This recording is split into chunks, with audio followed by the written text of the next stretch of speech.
Hello guys, সকলোকে স্বাগতম জনাইছো মোৰ এই ভিডিঅ'ৰ তৰফৰ পৰা। আজি মই আপোনালোকৰ ওচৰত অসমৰ এই বাল্য বিবাহৰ সন্দৰ্ভত মই কিছুমান কথা কম।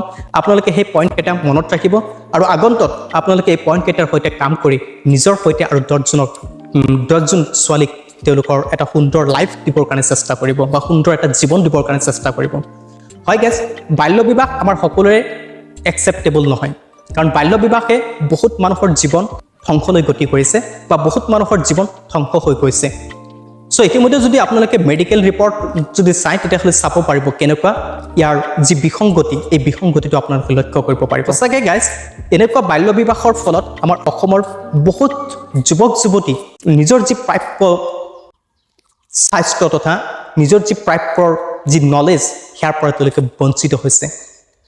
চাওক, আজি 15 বছৰ বা 12 বছৰ তেওঁলোকে যেতিয়া বিয়াবাহত আবদ্ধ হয় তেতিয়াৰ পৰা কি আহিছে, যদি বিয়াবাহত আবদ্ধ হৈ যায় তেওঁৰ এটা এক্সট্ৰা এটা টেনশ্যন আহি যায় যে তেওঁ বা সেই মোৰ ঘনীয়েকজনক মই কেনেকৈ পোহপাল দিম। যেতিয়া তেওঁ 15 বছৰ বা 12 বছৰ বিয়াবাহত আবদ্ধ হৈ যায় তাৰ পাছৰ পৰাই তেওঁ ঘৰৰ পৰা তেওঁক ইমানখিনি কেয়াৰ নলয়। যিখিনি কেয়াৰ বা এজন ল'ৰা বিয়াবাহত আবদ্ধ হোৱাৰ আগত যিখিনি তেওঁ ফেমিলি বৰ্গৰ পৰা যিখিনি তেওঁ কেয়াৰ লয়, সেইখিনি কেয়াৰ আৰু যেতিয়া তেওঁ বিয়া কৰা হয়, যেতিয়া তেওঁ বিয়া পাতে তাৰ পাছত সেই কেয়াৰখিনি তেওঁলোকৰ পৰা বঞ্চিত হৈ পৰে। চ' কিয় পৰে? ইয়াতে এটা ডাঙৰ প্ৰশ্ন আছে যে আচলতে কিয় পৰে।